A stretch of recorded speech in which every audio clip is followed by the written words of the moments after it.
Teaching aptitude के इस question series के 106 नंबर प्रश्न पर हम आ चुके हैं। प्रश्न है आपका, कक्षा के भौतिक वातावरण को बेहतर बनाने के लिए निम्न में से किसे महत्व दिया जाना चाहिए? वायु प्रदूषण पर नियंत्रण, ध्वनि प्रदूषण पर रोकथाम, उपरोक्त दोनों, इनमें से कोई नहीं। देखिए, यदि प्रश्न पूछा गया है तो भौतिक वातावरण की बात है, ऑप्शन दिए हैं तो उपरोक्त दोनों ही सही होंगे, इनमें से कोई नहीं। ये विकल्प बिल्कुल सही नहीं हो सकता क्योंकि भौतिक वातावरण बनाने में वायु और ध्वनि प्रदूषण दोनों पर नियंत्रण आवश्यक हो जाता है। अगला प्रश्न देखें, कारगर शिक्षण कुल मिलाकर किस प्रकार का कार्य है? अध्यापक की विद्वता, अध्यापक की ईमानदारी, अध्यापन व्यवसाय के प्रति अध्यापक की रुचि, या ये सभी? तो अध्यापन व्यवसाय के प्रति अध्यापक की रुचि एक कारगर शिक्षण के लिए महत्वपूर्ण प्रकार का रूप है। अगला प्रश्न देखें, एक कॉलेज की अध्यापिका वास्तव में विद्यार्थियों की सहायता करती हैं यदि वो कक्षा में बालकों के नोट्स लिखवाती हैं, पाठ्यक्रम समय से पूर्व पूरा करा देती हैं, मूल्यांकन में निष्पक्ष हैं, विद्यार्थियों को प्रश्न पूछने के लिए प्रोत्साहित करती हैं। तो आप उसके जो स्टूडेंट है किस प्रकार सहायक हो सकते हैं। और बात की गई है कॉलेज अध्यापिका की। नोट्स की तो कोई बात है नहीं कॉलेज स्टूडेंट के लिए, सिलेबस टाइम से पूरा करा देना, इसमें उसका क्या अच्छा हो सकता है? बिल्कुल ये भी विकल्प सही नहीं है। मूल्यांकन में निष्पक्ष तो होना ही चाहिए, लेकिन यदि प्रश्न पूछने के लिए उसको प्रोत्साहित करेंगे तो ये उसके लिए सहायक सिद्ध होगा। अगला प्रश्न देखें, कक्षा नायक का चयन करते समय अध्यापक को किस बात का ध्यान रखना चाहिए? यानी क्लास मॉनिटर जब आप बना रहे हैं किसी को, तो कौन सी बात आपको याद रखना चाहिए? छात्र की बौद्धिक क्षमता को, छात्र के अनुशासन के प्रति निष्ठा को, अन्य छात्रों की पसंद को, छात्र की शैक्षिक उपलब्धि को। उसकी बौद्धिक क्षमता, उसकी शैक्षिक उपलब्धि या उसकी पसंद और उसकी पब्लिसिटी कितनी है, ये बात इतनी महत्वपूर्ण नहीं है। लेकिन यदि उसकी अनुशासन के प्रति, डिसिप्लिन के प्रति निष्ठा है तो वो कक्षा नायक बनने के लिए उपयुक्त रहता है। ठीक है, बी ऑप्शन आपका सही है। अगला प्रश्न देखें, भारतीय समाज के परिप्रेक्ष्य में शिक्षण एक चुनौती से भी अधिक धर्मांधता एवं विवेकहीनता के कारण, सांप्रदायिक द्वेष के कारण, जाति विभेद के कारण, या ये सभी हैं? तो भारतीय समाज के परिप्रेक्ष्य में शिक्षण एक चुनौती से अधिक क्यों है? तो उसका उत्तर जो है वो धर्मांधता और विवेकहीनता के कारण है। ठीक है, हमारे समाज में जो अंधविश्वास व्याप्त है, जो विवेकहीनता व्याप्त है, वो शिक्षण के लिए सबसे बड़ी चुनौती है। अगला आपका प्रश्न है, छात्रों में वैज्ञानिक दृष्टिकोण उत्पन्न किया जा सकता है विज्ञान की शिक्षा के द्वारा, तर्क संगत विचारों के प्रस्तुतिकरण द्वारा, दर्शन एवं मनोविज्ञान की शिक्षा द्वारा, या ये सभी ऑप्शन सही हैं? तो तर्क संगत विचारों के प्रस्तुतिकरण द्वारा आप वैज्ञानिक दृष्टिकोण उत्पन्न कर सकते हैं। प्रश्न है, अध्यापक को निम्न में से किसे महत्व देना चाहिए?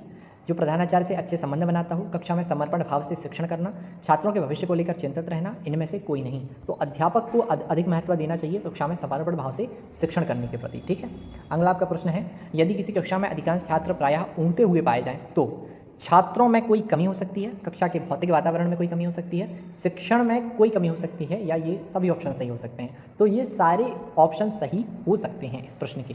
छात्रों में भी कमी हो सकती है, उसके भौतिक वातावरण में भी कमी हो सकती है कक्षा के, और शिक्षण में भी कमी हो सकती है। ठीक है, अगला प्रश्न देखें, कक्षा शिक्षण का कार्य जो है किस प्रकार का है? प्रधानाचार्य के अच्छे नेतृत्व का है, शिक्षण व्यवसाय के प्रति ईमानदारी और निष्ठा का है, शिक्षकों की विद्वता के उच्च स्तर का है, इनमें से कोई नहीं। तो जो अच्छा शिक्षण प्रकार है वो शिक्षण व्यवसाय के प्रति ईमानदारी और निष्ठा का है। अगला प्रश्न है, प्राइमरी स्तर पर छात्रों को मातृभाषा के माध्यम से पढ़ाना होता है क्योंकि इससे बच्चों की शिक्षा स्वाभाविक वातावरण में मिलती है, इससे अध्यापक को अनुभवों को बांटने में सुविधा होती है। उपरोक्त दोनों ऑप्शन सही हैं या इनमें से कोई नहीं? तो उपरोक्त दोनों ऑप्शन सही हैं। ठीक है, यदि विकल्प में उपयुक्त सभी या ये सभी ऑप्शन हो या उपयुक्त दोनों सही हैं तो उनको एक बार दोबारा से जरूर पढ़िएगा, आपको अच्छे से प्रश्न का अर्थ करने में, उसका उत्तर देने में सहायक सिद्ध होगा। अगला प्रश्न देखें, क्या अभिभावक को अपने बच्चों के गृह कार्य करवाने में सहयोग देना चाहिए? नहीं, बच्चों को गृह कार्य स्वयं करना चाहिए। नहीं, यह अभिभावकों पर अतिरिक्त बोझ है। हाँ, इससे बच्चे गृह कार्य अवश्य करके लाएंगे। हाँ, इससे अभिभावकों को अपने बच्चों की जागृति या उनकी प्रगति का पता चलेगा। बिल्कुल डी ऑप्शन जो आप सोच रहे हैं वही सही है। अगर वो उनका होमवर्क कराने में उनकी हेल्प करेंगे तो उनको पता चलेगा कि उनका बच्चा कितना डेवलप हो रहा है। ठीक है, क्या उसका लेवल है। अगला प्रश्न देखें, क्या अध्यापकों के लिए कोई आचार संहिता होनी चाहिए? नहीं, इसको लागू करना कठिन है। हाँ, क्योंकि उससे उनकी जवाबदेही बढ़ेगी।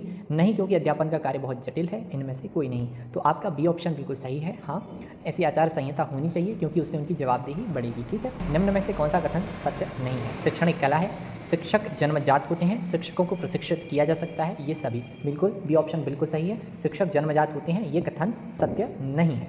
अगला प्रश्न देखें, शिक्षा परम धर्म है क्योंकि इसे कोई चुरा नहीं सकता, इसे कोई छीन नहीं सकता, इसे जितना बांटा जाएगा उतना ही ये बढ़ेगा, ये सभी। तो शिक्षा परम धर्म इसलिए है क्योंकि इसे कोई चुरा भी नहीं सकता है, इसे कोई छीन भी नहीं सकता है, ये जितना बांटेंगे उतना ही बढ़ेगी। ठीक है, ये सारे ऑप्शन सही हैं, इसीलिए तो इसे परम धर्म कहा गया है। अंतिम प्रश्न इस वीडियो का, स्कूल के बाद अपने खाली समय में अध्यापक को क्या करना चाहिए? घर के काम में पत्नी का हाथ बटाना चाहिए, स्वाध्ययन के द्वारा अपना विकास करना चाहिए, दोस्तों के साथ मौज मस्ती करना चाहिए या ट्यूशन के द्वारा अपनी आय और ज्ञान को बढ़ाना चाहिए? तो आप जो अंतिम ऑप्शन देख रहे हैं वो बिल्कुल गैरकानूनी है। ऊपर वाला ऑप्शन देख रहे हैं वो कुछ हद तक सही है लेकिन पूरा सही नहीं है। तो स्वाध्ययन करके वो अपना विकास कर सकता है, इस ऑप्शन को आप बिल्कुल सही मानेंगे। ये आज के महत्वपूर्ण 15 प्रश्न थे। मिलते हैं कल के वीडियो में। सभी का बहुत बहुत धन्यवाद।